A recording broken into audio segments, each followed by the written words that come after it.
रहमान अस्सलाम वालेकुम। आज हम बात करेंगे 3 अहम इश्यूज़ के हवाले से।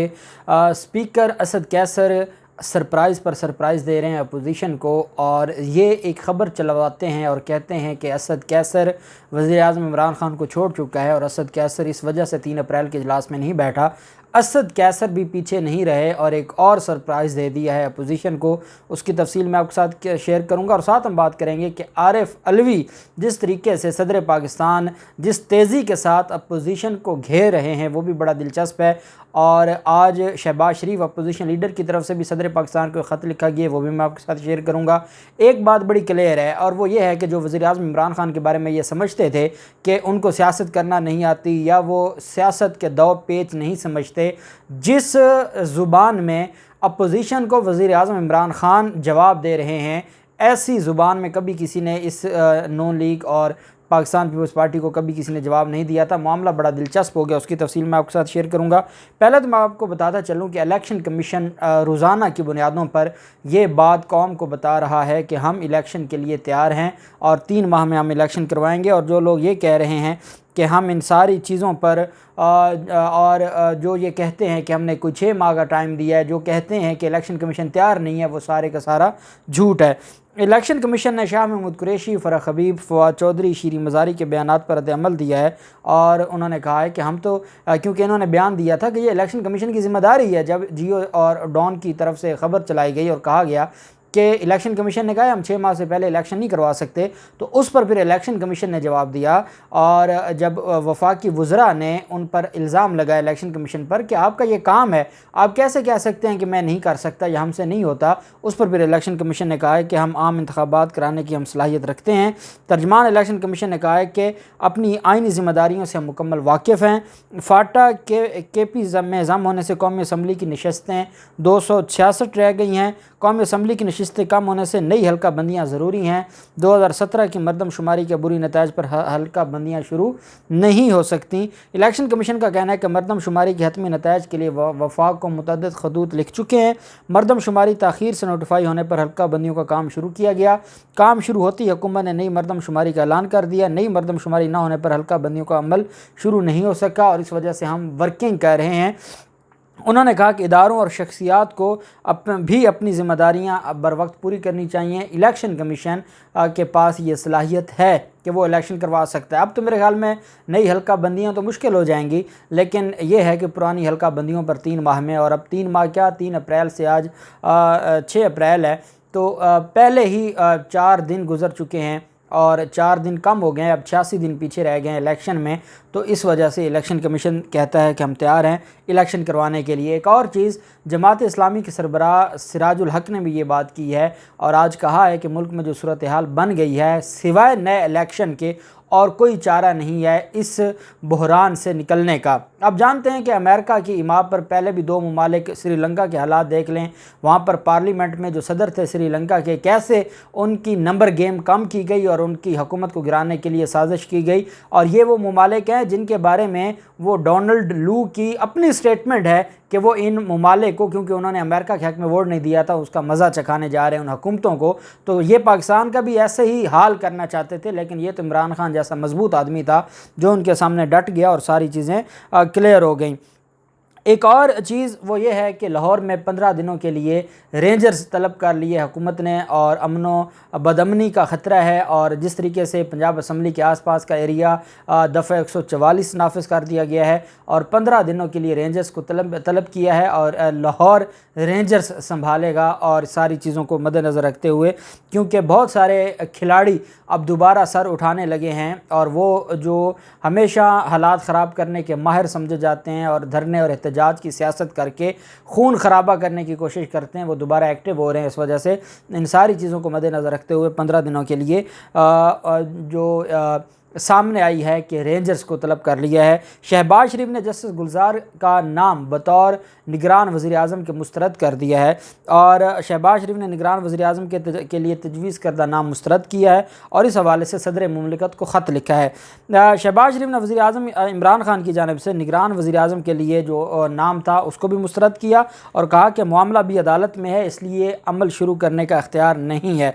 शहबाज शरीफ ने सदर मुमलिकत को ख़त में कहा कि आपके 2 खतूत मौसूल हुए, लेकिन स्पीकर रूलिंग के ख़िलाफ़ अदालत नोटिस ले चुकी है। उन्होंने कहा कि इस मौके पर निगरान वज़ीर-ए-आज़म का तकर्रुर गैर आइनी और नाकाबिल अमल है। सदर और वज़ीर-ए-आज़म का हर इक़दाम सुप्रीम कोर्ट के फ़ैसले से मशरूत होगा। अब सुप्रीम कोर्ट के फ़ैसले से मशरूत तो तब होगा जब आपकी दरख्वास्त मंजूर होगी। जब आपकी दरख्वास्त खारिज हो गई होगी तो सदर और वज़ीर-ए-आज़म जो काम कर रहे हैं वो काम ऐसे ही चलेगा। आप ये कह नहीं सकते कि नहीं, हम तो सुप्रीम कोर्ट की तरफ से देख रहे थे क्योंकि सुप्रीम कोर्ट में मामला पेंडिंग था। आइन अपनी जगह, आइन कहता है कि असम्बलियाँ तहलील होने के बाद 90 दिन के अंदर अंदर इलेक्शन होना है। अब वो ना सुप्रीम कोर्ट 90 दिन से बढ़ा सकती है, ना आपको कोई उसमें होना है। और ये उम्मीद लगा के बैठे हैं कि हमें कहीं सुप्रीम कोर्ट से रिलीफ मिल जाएगा, लेकिन सुप्रीम कोर्ट ने क्या इनको रिलीफ देना है? सुप्रीम कोर्ट में इनका रिलीफ बनता नहीं है। आर्टिकल 69 बड़ा क्लियर है। सुप्रीम कोर्ट खुद इनसे कह रही है कि नून लीग से कहते हैं कि आप इलेक्शन की तरफ चले जाएं। पहले आप इलेक्शन का तमाशा लगाते रहे, अब जब इलेक्शन का मामला आया है तो जाएँ, इलेक्शन में जाएँ और सारी चीज़ें क्लियर हो जाएंगी। अब शहबाज शरीफ कहते हैं कि क्योंकि स्टे ऑर्डर है सुप्रीम कोर्ट का, इस वजह से आप इंटरफेयर ना करें। शहबाज शरीफ को ये पता होना चाहिए ना तो कोई स्टे ऑर्डर है, और जो ये कहा गया है कि वज़ीर आज़म और सदर पाकिस्तान के जो भी मामलात होंगे वो सुप्रीम कोर्ट के फ़ैसले से मशरूत होंगे। उससे मुराद ये होता है कि अगर तो रूलिंग को कलअदम करार दिया जाता है और रूलिंग के बाद जितने भी ऑफिशियल काम हुए हैं वो अल्टीमेटली ख़त्म हो जाएंगे।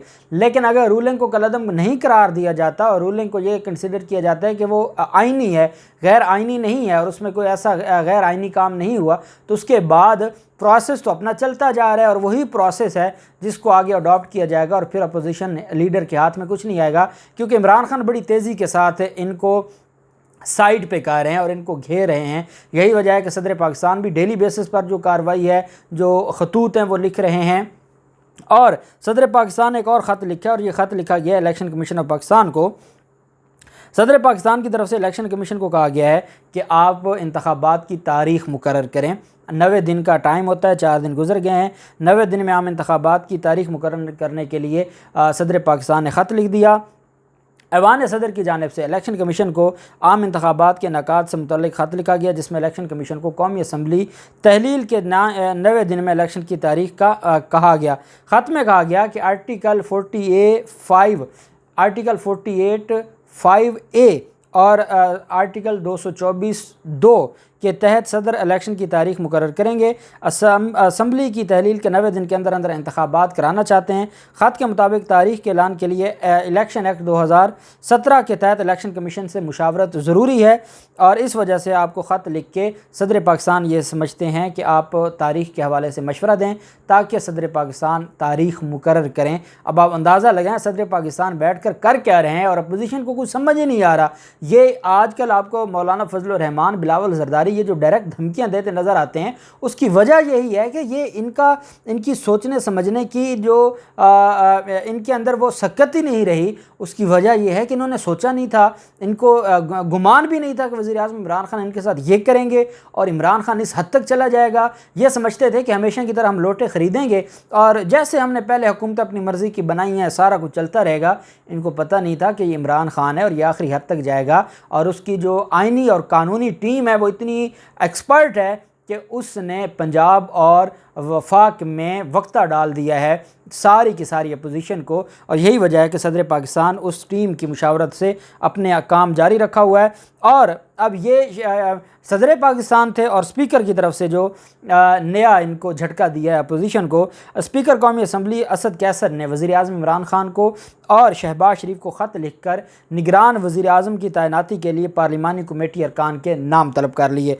स्पीकर कौमी असम्बली की जानिब से वज़ीर आज़म पाकिस्तान को और शहबाज शरीफ को जो खतूत अरसाल किए गए, खतूत में स्पीकर ने निगरान वज़ीर आज़म की तैनाती के लिए पार्लिमानी कमेटी के लिए नाम तलब किए। पार्लिमानी कमेटी के लिए इमरान खान और शहबाज शरीफ से 4 मेंबरान के नाम मांगे गए। स्पीकर ने यह खतूत आइन के शिक आर्टिकल 224(a)(1) के तहत तफवीज़ अख्तियारात के तहत लिखे। ख़त में लिखा गया कि वज़ीर आज़म और अपोजिशन निगरान वज़ीर आज़म के लिए किसी एक नाम पर इत्तफ़ाक़ नहीं कर सके। ख़त में पार्लिमानी कमेटी के लिए निगरान वज़ीर आज़म की तैनाती के लिए वज़ीर आज़म और शहबाज शरीफ से 2 नाम भी मांगे गए। ख़त के मतन के मुताबिक कमेटी सुबकुदोश होने वाली कौमी असम्बली के 8 अरकान पर मुश्तमिल होगी और वो फ़ैसला करेंगे अगले वज़ीर आज़म का। तरीक़ाकार ये होता है कि पहले तो सदर पाकिस्तान नाम मांगते हैं, वज़ीर आज़म अपना नाम देते हैं, अपोजिशन लीडर अपना नाम देते हैं। अगर तो ये किसी एक नाम पर मुत्तफ़िक हो जाएं तो ठीक है, नहीं तो ये भी 18वीं तरमीम के समरात हैं कि हर काम अपोजिशन लीडर से पूछना है, ताकि उनको ये लगता था कि नून लीग हुकूमत में होगी तो जरदारी पीपल्स अपोजिशन में होगा, जरदारी हुकूमत में होगा तो नून लीग अपोजिशन में होगी। तो अपोजिशन लीडर को भी इख्तियारात दिए गए आइनी और वज़ीर आज़म को भी, ताकि इनकी मुकमुका। अब इनको नहीं पता था कि आगे हुकूमत किसी और की आ जाएगी और वो इनके गले पड़ गई है। अब जब वज़ीर आज़म और अपोजिशन लीडर का किसी एक नाम पर इतफाक़ नहीं हुआ और शहबाज शरीफ ने तो नाम दिए नहीं हैं, तो अब अगला काम किया है, अब सदर से मामला चला गया स्पीकर के पास और स्पीकर ने 4 रुकनी कमेटी के नाम मांग लिए हैं। वज़ीर आज़म इमरान खान 4 रुकनी कमेटी के नाम दे देंगे, अपोजिशन अकड़ी रहेगी, वो नहीं देगी, प्रोसेस आइन का कंप्लीट हो जाएगा। वो 4 रुकनी कमेटी साबिक़ चीफ जस्टिस गुलजार का नाम बतौर निगरान वज़ीर आज़म के उसको सिलेक्ट कर देगी और वो वज़ीर आज़म बन जाएंगे और हुकूमत बन जाएगी और ये सुप्रीम कोर्ट के पीछे लगे रहेंगे। सुप्रीम कोर्ट के लिए बहुत बड़ा एक मुश्किल है और सुप्रीम कोर्ट के कंधों पर बहुत बड़ा बोझ है। यही वजह है कि ये अब सुप्रीम कोर्ट को प्रेशराइज़ करना चाहते हैं। देखते हैं मामला कहाँ जाता है, जो भी तफसीलात होंगी आपके साथ शेयर करते रहेंगे। अल्लाह पाक पाकिस्तान का मुनासिर हो। बहुत शुक्रिया। अल्लाह हाफिज़। पाकिस्तान जिंदाबाद।